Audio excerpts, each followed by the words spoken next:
Dios les bendiga. Este es su programa La Misión Continúa, transmitido por Radio Chortí y retransmitido por Radio Pax. Hemos empezado a hablar de la libertad como un caminar en la vida y caminar con sentido. Y en el programa anterior habíamos reflexionado al final sobre esos condicionamientos que tenemos que nos impiden ser libres. Los condicionamientos psicológicos, los condicionamientos físicos, los condicionamientos culturales y los condicionamientos socioeconómicos y políticos, y los condicionamientos religiosos, cuando se pretende inculcar ideas falsas de Dios o manipular la conciencia, como se ven tantos casos. Por eso nos preguntamos ahora, ¿cómo llegar a ser cada vez más libres? Ninguno de nosotros es libre al 100%. ¿Por qué? Porque nadie es perfecto. Nadie es perfecto. Somos seres limitados e imperfectos. Y ser libre es un proceso permanente, constante, de lucha. Es un ejercicio de todo el día. El desafío es cómo volvernos cada vez más libres. ¿Qué pasos tenemos que dar? Algunas sugerencias. Decidirnos optar por un proyecto de vida auténtico. Quien no tiene proyecto le falta sentido a su vida. Tomar conciencia de los condicionamientos de los que reflexionábamos y posiblemente otros. ¿Cuáles son? ¿Por qué suceden? ¿Y cómo enfrentarlos? Asumir, aceptar y superar los condicionamientos sin dejarse dominar por ellos. Mantener siempre viva la conexión entre acción, entre lo que vamos haciendo y la fidelidad al proyecto. Es decir, ver si lo que hacemos está en consonancia, está en relación con el proyecto de vida. Y si somos cristianos, la espiritualidad del seguimiento de Jesús. La espiritualidad del seguimiento de Jesús en el cada día. Ir compartiendo desafíos, luchas, fallas y avances. Y ser humildes para buscar ayuda cuando realmente la necesitamos. Ejercitar el método de la revisión de los trabajos, de las acciones, la revisión de vida, darnos cuenta si con lo que estamos viviendo estamos de acuerdo con el programa de vida según el seguimiento de Jesús, si somos cristianos. Libertad y obediencia. Estas dos palabras nos parecen totalmente posturas opuestas, pero no lo son. La palabra obediencia viene del verbo de lengua latina, audire. Significa actitud de quien escucha frente a frente. Repito, la palabra obediencia viene del verbo de lengua latina, audire, y significa actitud de quien escucha frente a frente. Obedecer en este sentido es escuchar el parecer, la opinión de otros, es dialogar con alguien, sobre todo con quien ejerce el servicio de liderazgo para discernir mejor qué hace. Exige corresponsabilidad más que sentimiento, sensatez más que una postura muda y ciega.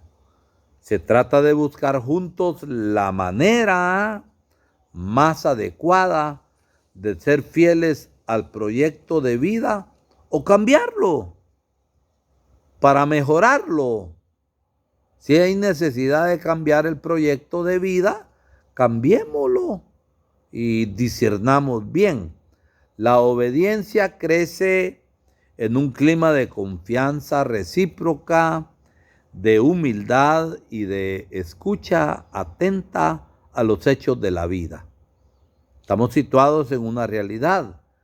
Debemos ver lo que está sucediendo, lo que nosotros hacemos y lo que está a nuestro alrededor.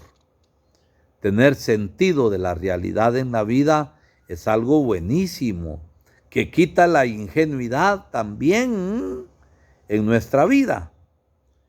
Y la obediencia es un tipo de obediencia del cual brota la verdadera libertad. La obediencia a la voluntad de Dios es fuente de grande y auténtica libertad. Dios no nos oprime, nos hace caminar libremente. Y cuando yo acepto su palabra, lo hago en radical y en total libertad, porque no somos títeres ni marionetas en las manos de Dios. A veces, para ser libres al estilo de Jesús, necesitamos desobedecer a ciertas órdenes injustas, insípidas, vacías, mezquinas, manipuladores. Yo, si soy soldado, no puedo obedecer una orden que me dé un superior de matar a otro. Yo, si manejo fondos públicos, no puedo obedecer a la autoridad superior que hagamos una cosa corrupta. Y así tenemos que discernir en los distintos ámbitos de la vida. Y esto exige ¿qué?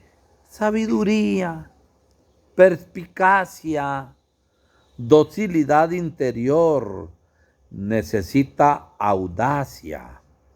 Jesús, para ser fiel a la voluntad del Padre, necesitó obedecer órdenes injustas. Lean, y lo dejo como tarea, Marcos 3, del 1 al 6. Por eso hablamos de una obediencia activa, constructiva y eficaz. Intimidados de no hablar más en el nombre de Jesús, los primeros discípulos, liderados por Simón Pedro, fueron bien firmes ante el Sanedrín y ante el Tribunal Superior de los Judíos. Hay que obedecer a Dios antes que a los hombres. Hechos 5:29. Monseñor Oscar Romero, arzobispo de San Salvador, en su última homilía dominical en la catedral, que estaba llenísima a reventar, transmitida por radio el 23 de marzo de 1980, ante esa dramática situación de violencia provocada por el ejército dirigiéndose a los soldados, pidió, suplicó que desobedecieran las órdenes de matar para obedecer la orden de Dios que dice no matar. Al día siguiente fue asesinado mientras celebraba la misa. Lo pretendieron acallar. Hoy Monseñor Romero habla más fuerte que cuando viví en este mundo. desde el cielo intercede por nosotros y nos motiva, al igual que los otros mártires, a ser paladines y luchadores por la vida en santidad. Y no hay santidad sin justicia. Algunas veces obedecer exige la capacidad de renuncia. Otras veces puede exigir audacia y firmeza. Más que mirar la obediencia en sí, debemos mirar el objetivo y los motivos de la obediencia. La obediencia a la voz de Dios, a los valores humanos. Esto es algo positivo, no es un perjuicio. Obedecer no significa renunciar a la propia personalidad. Cuando el apóstol Pablo confesó, ya no vivo yo, sino que es Cristo quien vive en mí, no quiso decir que renunció a su personalidad y libertad. Quiso decir más bien que la fuente de su libertad era vivir al estilo de Jesucristo. Cuanto más lograba vivir esa voluntad, más libre se sentía, aunque estuviera tras las rejas y poco tiempo después fuera decapitado y sellar con la sangre del martirio y de gloria el testimonio de su seguimiento de Jesús. Las personas libres no son personas anárquicas, egoístas, rebeldes a toda hora, y permítanme decirlo de esta manera, que joden a cada rato. Quien por principio no quiere obedecer a nada, a nadie, se convierte en dictador, en anárquico, se vuelve autosuficiente, agresivo, peligroso y se destruye como persona. Las personas verdaderamente libres son personas obedientes y fieles. Y es en la fidelidad al proyecto de vida que libertad y obediencia se encuentran, se abrazan. Obedecer es una necesidad. En la vida necesitamos de referencia de alguien o de algo que sea el absoluto, que sea la última palabra en nuestra vida a quien obedecer.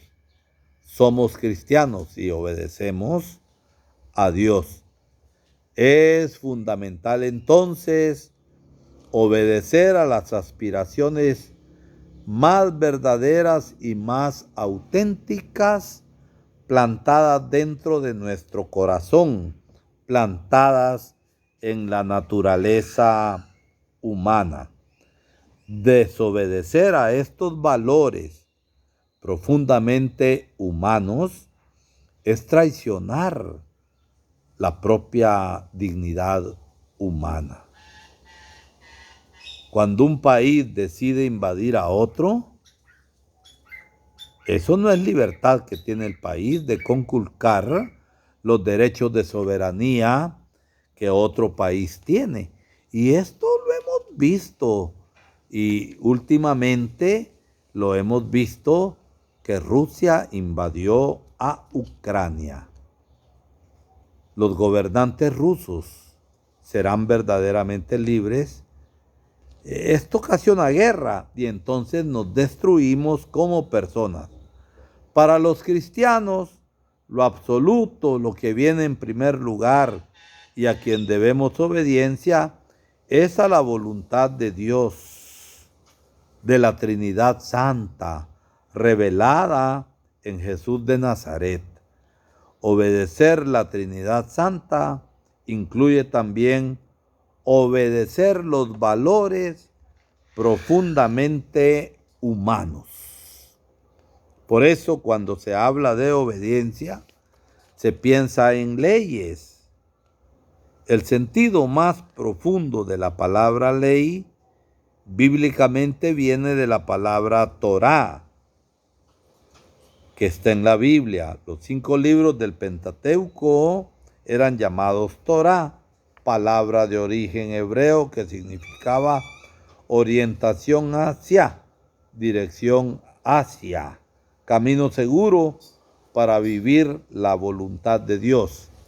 La Torá, la ley, eran los libros de la Sagrada Escritura en el Antiguo Testamento. Las leyes son secundarias. Lo importante que es vivir la voluntad de Dios. Y por eso lo que vale es la fidelidad a la orientación, a la Torá de Dios. Las normas concretas pueden cambiar a lo largo de los siglos. Ya no podemos vivir al pie de la letra algunas cosas que encontramos en el Pentateuco. El ojo por ojo, la ley del talión. Las normas concretas se vuelven una necesidad porque somos limitados y frágiles. Podemos tomar caminos equivocados que nos perjudican y que nos dañan. Pero las normas son siempre provisorias y relativas. Son instrumentos y medios, no es el fin de la vida. Deben siempre dejarse cuestionar si están o no están ayudando a ser fieles y al proyecto elegido. La sociedad, nos damos cuenta, necesita leyes porque somos diferentes y muchas veces cultivamos intereses opuestos. Y eso revela, da a conocer, manifiesta la precariedad de nuestro ser persona. Cuando se hacen muchas leyes, es señal de que no sabemos ejercer la libertad, la responsabilidad y la fidelidad a los valores humanos. Cuanto más libres somos, menos normas necesitamos. Ama y haz lo que quieras, decía San Agustín. Parece contradicción, pero no lo es. Un esposo que ama realmente a su esposa será siempre fiel y no necesita normas para hacerlos. Les doy un ejemplo muy sencillo. Un hombre que es tentado y tentado grandemente para ser infiel a su esposa y no lo hace y lucha aunque esté siendo tentado, tiene mérito y él sí es fiel. Y no aquel sinvergüenza que lo tienen amarrado y porque está amarrado no es infiel físicamente, pero fue infiel en su corazón. Y entonces es un verdadero infiel a su esposa. No fue infiel en lo físico, ¿por qué? Porque la policía lo tenía amarrado. En cambio, aquel que en medio de sus tentaciones, en medio de sus luchas, permanece fiel, es porque ama a su esposa. Entonces, repito, un esposo que ama realmente a su esposa será siempre fiel y no necesita de normas para mantenerse fiel. Una sociedad con muchas leyes se vuelve frágil, insegura, atada, amarrada. Pensemos en el lugar donde vivimos. Si todos fueran personas auténticas, no habría necesidad de policías, de cárceles, de candados en las puertas de nuestra casa. Parece un sueño, pero es verdadero y bonito el ser libres. Lo importante es estar en camino de ese ideal. Por eso la verdadera formación no parte de las leyes, pero sí parte de la vida, de las situaciones, y a partir de eso se elabora un proyecto de vida auténtica para ser asumido y vivido por las personas interesadas. Lo malo es cuando las leyes se consideran como algo absoluto por encima de todo. Entonces se vuelve legalismo, moralismo, autoritarismo. Hay leyes justas que sirven al bien común y hay leyes injustas que favorecen a una minoría. Son legales, pero son injustas y por eso son corruptas. Las leyes verdaderas ayudan a construir la convivencia fraterna y solidaria entre personas y pueblos y en sintonía con la naturaleza. Siendo instrumentos, las leyes deben ser siempre revisadas, evaluadas, para ver si todavía están sirviendo al bien común o no. Los 10 mandamientos, Éxodo 19:20, son ejemplos de leyes verdaderas. Vivirlas proporciona una gran experiencia de libertad. Ellas surgieron del gran anhelo de libertad entre el grupo liderado por Moisés, que había huido de la esclavitud de Egipto. Ellos querían construir una sociedad libre, fraterna, sin faraones. Los 10 mandamientos surgieron para responder a ese gran anhelo. Por eso las leyes de Dios son caminos de libertad. Y de aquí que obedecerlos es una fuerte experiencia de libertad y no pueden ser vistos como un peso. El apóstol Pablo fue muy combatido y perseguido por grupos de judíos y de cristianos judíos que no querían desprenderse de las tradiciones judaicas que ellos llamaban leyes de Dios.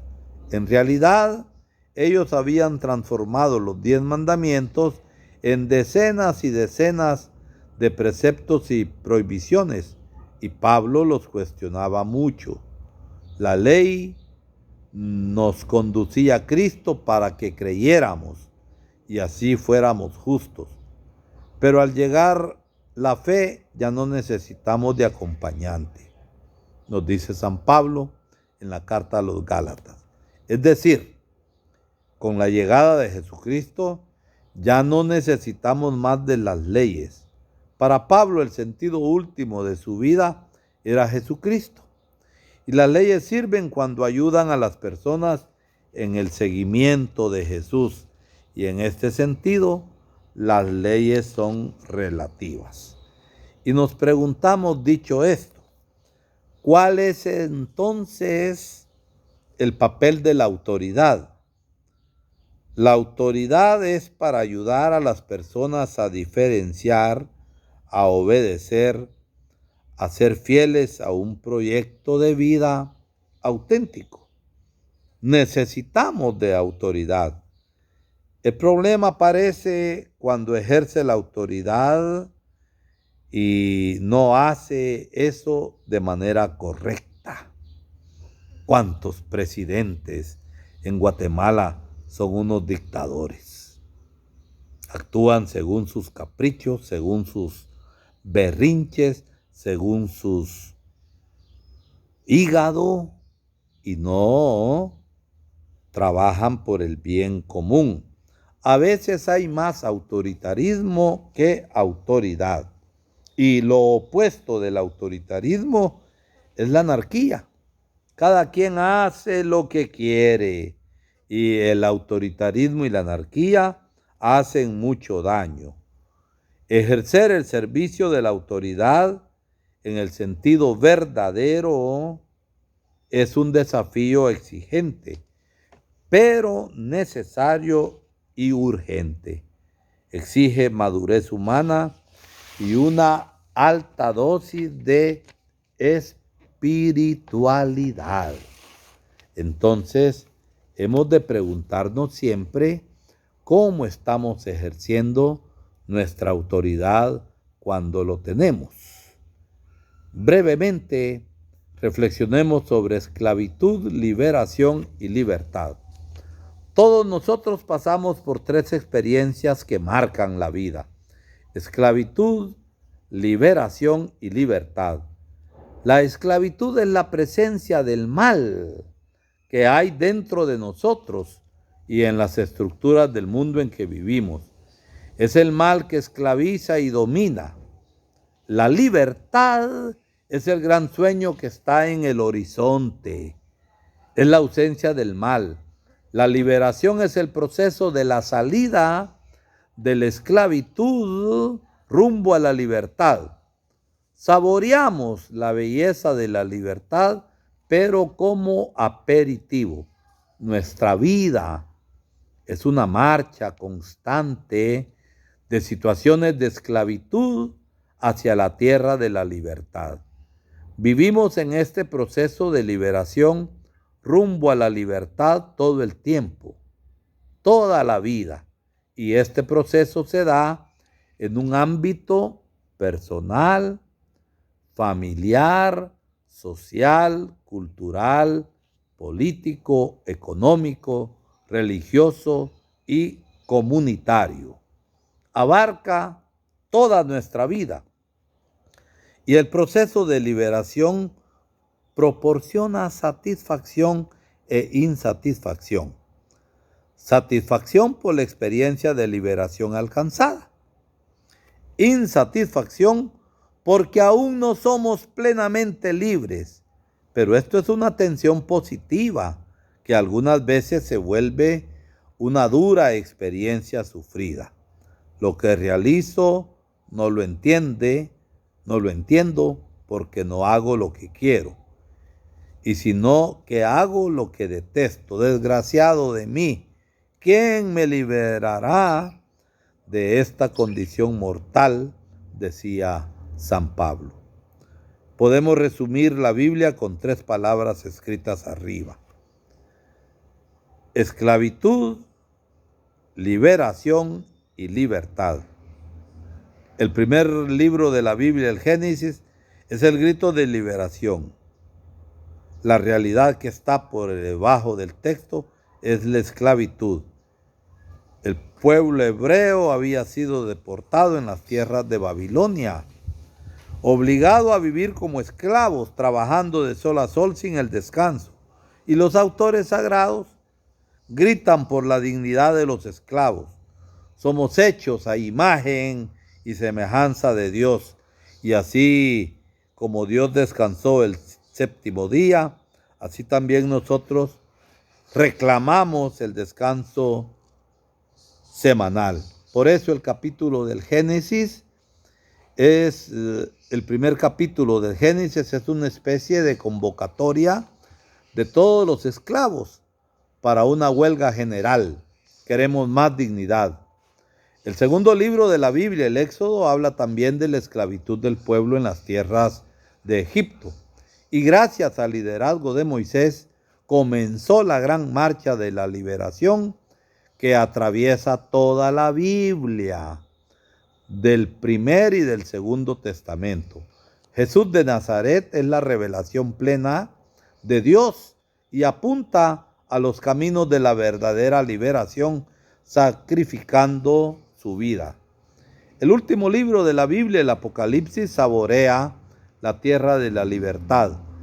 Después vi un cielo nuevo y una tierra nueva. Ya no habrá muerte, ni lamento, ni llanto, ni pena. Es la tierra sin males. Finalmente, de la liberación pasamos a la libertad. La utopía, la lucha por la libertad, se hace realidad. De la utopía pasamos a la escatología, a los últimos y definitivos tiempos. Pero para nosotros eso aún es comienzo. Todavía estamos caminando, luchando, cayendo y levantándonos. Durante ese tiempo el Dios de la Biblia es Yahvé, que significa yo estoy ahí para ayudar a liberar. Él garantiza la llegada a la tierra de la libertad. Por eso la Biblia termina así: que la gracia del Señor Jesús esté con todos. Dios les bendiga y hasta el próximo programa.